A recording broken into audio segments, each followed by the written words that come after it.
Mestre, quando essas coisas acontecerão e quais sinais haverá da sua vinda? O tema de hoje, sabe qual é? Nós vamos falar sobre a verdade que explica os sinais do fim. Prepare o seu coração, será uma grande bênção. Veja só o que diz Amós 3, verso 7. A palavra de Deus diz exatamente assim: certamente o Senhor Deus não fará coisa alguma sem primeiro revelar o seu segredo aos seus servos, os profetas.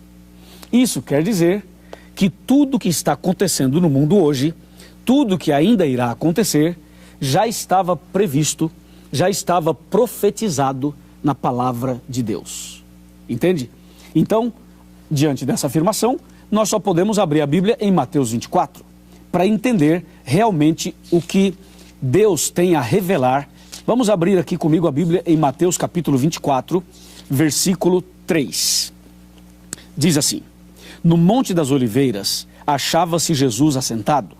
Quando se aproximaram dele os discípulos, em particular, e lhe pediram: dize-nos quando sucederão estas coisas, e que sinal haverá da tua vinda e da consumação do século.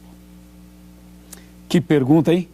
Imagina você sentado ao lado de Jesus e fazendo uma pergunta dessas a ele. Os discípulos perguntaram: Senhor, quando sucederão essas coisas? E diz claramente o verso, qual é o sinal? Que sinal haverá da tua vinda e da consumação do século? E aí Jesus começa a dar uma série de informações mencionando o que aconteceria antes da volta de Jesus. Só que esse verso tem dois detalhes importantes. O primeiro é quando os discípulos perguntam assim: Senhor, quando sucederão estas coisas? Essa é a primeira pergunta. A segunda foi: que sinal haverá? Então, primeira, quando, e depois, que sinal haverá? Para responder a primeira pergunta, quando, eu convido você a abrir a Bíblia comigo em Mateus capítulo 24, verso 36. Olha que interessantíssimo.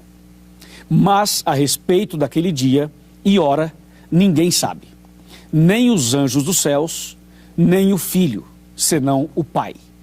Então, para responder a primeira pergunta, quando, Jesus disse: ninguém sabe. Agora escuta, ninguém sabe. Deu para você entender? Teve pessoas que já marcaram datas. Alguns marcaram para 1844, Jesus não veio. Outros marcaram para 1914, Jesus não veio. Outros marcaram para 1975, Jesus não veio. Outros marcaram para o ano 2000, Jesus não veio. Marcaram para 2011, para 2012, e de vez em quando aparecem umas pessoas marcando datas. Escuta bem isso aqui. A pergunta foi quando. Jesus disse: o dia e a hora ninguém sabe. Ok? Somente Deus sabe. Somente Ele sabe. E Ele não revelou para ninguém. Agora vem a segunda pergunta. A segunda foi a seguinte: que sinal haverá? Aí sim, aí vem um detalhe que tem a ver conosco. Que sinal haverá da tua vinda? Então Jesus agora começa a dar o sinal. E para responder que sinal é esse, Jesus menciona vários acontecimentos. Aqui em Mateus capítulo 24. Eu gostaria de ler para você alguns deles. Mateus 24, voltemos para Mateus 24. E agora nós queremos ler o versículo 4. Presta bem atenção. E Jesus, ou seja, ele lhes respondeu: vede que ninguém vos engane. Olha que advertência sábia de Jesus. Jesus disse: cuidado, hein, para ninguém vos enganar. Agora aqui entre nós, se Jesus falou assim, cuidado para que ninguém vos engane, é porque Jesus sabia, e Jesus sabe, que apareceriam enganadores, vários enganadores. E por isso Jesus fala no verso 4, tome cuidado para que ninguém vos engane. E aí o verso 5 ele fala assim: porque muitos, ouvirão muitos em meu nome, dizendo, eu sou o Cristo, e enganarão a muitos. Então Jesus já começa a dar exatamente a resposta para a segunda pergunta. Que sinal haverá? Então, primeiro detalhe, cuidado para ninguém vos enganar. Isso quer dizer, vai aparecer um, vai aparecer outro, aparecerão várias pessoas tentando enganar. E Jesus diz no verso 5, claramente no verso 5, vão aparecer muitos em meu nome dizendo, eu sou o Cristo, e enganarão a muitos. Bem, os textos continuam, e as revelações continuam, e a verdade sobre os sinais do fim continuam aqui em Mateus capítulo 24. Eu quero mencionar para você agora, por exemplo, o que diz o versículo 6. Olha o versículo 6. Certamente ouvireis falar de guerras e rumores de guerras. A Bíblia diz: não vos assusteis, porque é necessário assim acontecer, mas ainda não é o fim. Percebeu? Ele fala de guerras e rumores de guerras. Olha o verso 7.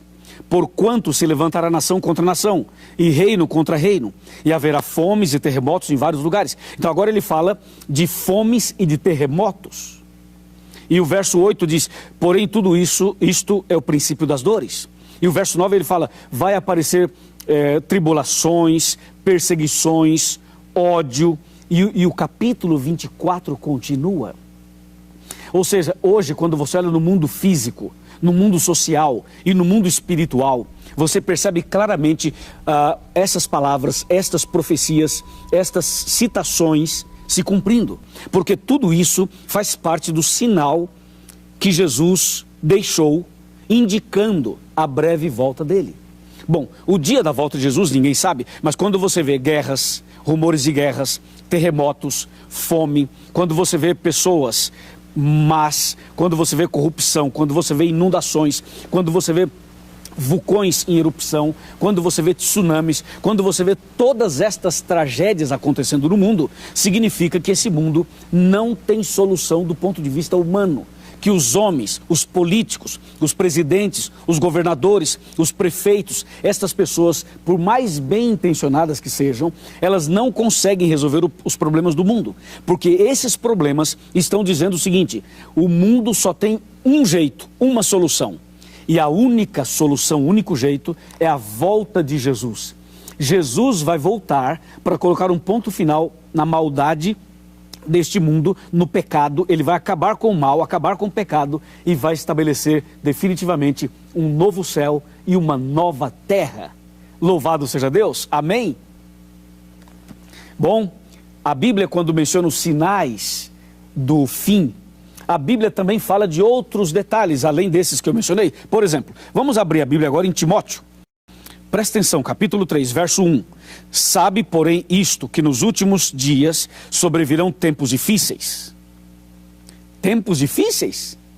Me diz aí, estamos ou não estamos vivendo tempos difíceis? Isso quer dizer que nós estamos nos últimos dias. Tempos difíceis no trabalho, na família, nas relações, tempos difíceis na economia, tempos difíceis em todos os setores da sociedade. Olha o verso 2. Pois os homens serão egoístas. Vai vendo a lista. Egoístas, avarentos, jactanciosos, arrogantes, blasfemadores, desobedientes aos pais, ingratos e irreverentes.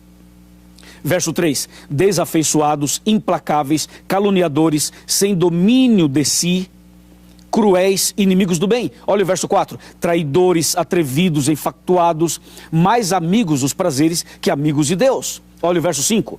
Tendo forma de piedade, negando-lhe, entretanto, o poder. E o verso termina dizendo: foge também desses.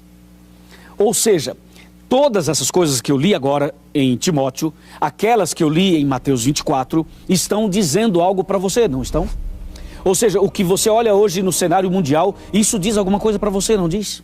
Imagina você, um pai que prende a filha por 17 anos como uma escrava. Esse pai abusa da filha, tem filhos com a filha e a mantém como sendo uma escrava dos seus caprichos. Eu estou falando de um pai. Não é horrível isso? E o que dizer das tantas tentativas de suicídio? O que dizer, por exemplo, de pessoas que todos os dias praticam suicídio? O que dizer das enfermidades terríveis? A depressão, por exemplo, o vírus Ebola e também a própria AIDS e o câncer e a diabetes e o problema de hipertensão. O que dizer desses problemas todos que fazem os hospitais ficarem lotados? E o que dizer das cadeias que estão superlotadas? Os crimes estão mais bárbaros. Antigamente as pessoas matavam as outras, claro, mas hoje eles não apenas se contentam em matar, eles querem trucidar, ou seja, é uma morte cruel. A pessoa está como um sangue frio, as pessoas não têm sentimento, não têm compaixão, não se arrepende. Quantos casos a gente está vendo diante dos nossos olhos, nas televisões, na internet e nas redes sociais? Aí vem a questão, será que tudo isso não está dizendo algo para a gente? Será que essas coisas não são sinais de que esse mundo está chegando ao final? Será que tudo isso não está avisando algo para você, meu amigo? Então, por que será que as pessoas estão ainda vivendo uma vida sem compromisso com Deus?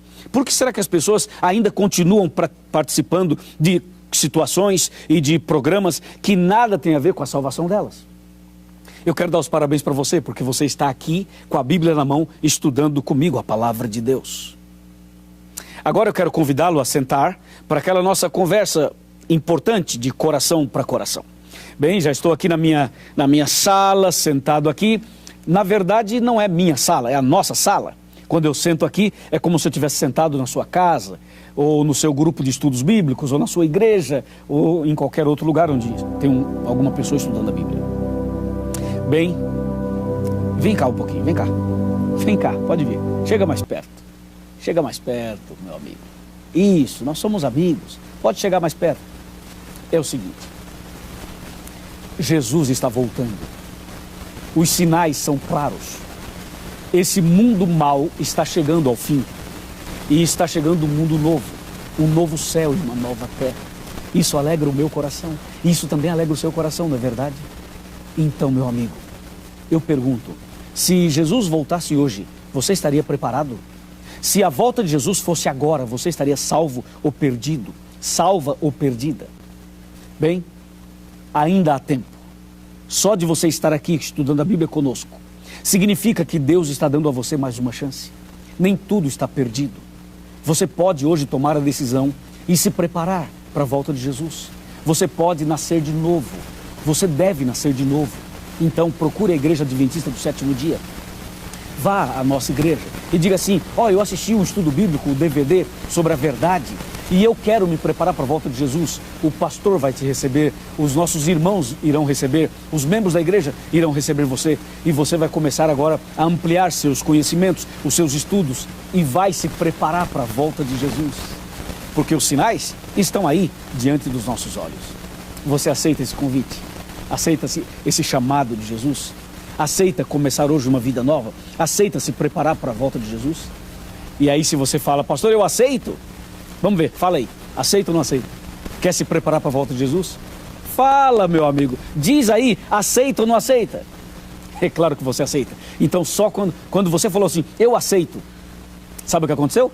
Acabou de cumprir mais uma profecia. É isso aí. Sabe qual se cumpriu agora? Quando você disse, eu aceito, eu quero. Se cumpriu Mateus 24:14 na sua vida. O Evangelho do Reino, ele foi pregado para você, está sendo pregado agora. E se você aceitou, significa que essa profecia na sua vida se cumpriu. Parabéns, parabéns, louvado seja Deus. Seja bem-vindo, bem-vindo ao povo de Deus. Eu quero orar por você e agradecer a Deus por sua decisão. Vamos orar? Vamos. Senhor nosso Deus, muito obrigado porque essa pessoa tomou uma importante decisão. Muito obrigado por esse tema maravilhoso que anuncia o fim desse mundo mau e o início de um mundo novo, o início de um novo céu e de uma nova terra. Eu entrego essa pessoa nas tuas mãos. Em nome de Jesus. Amém.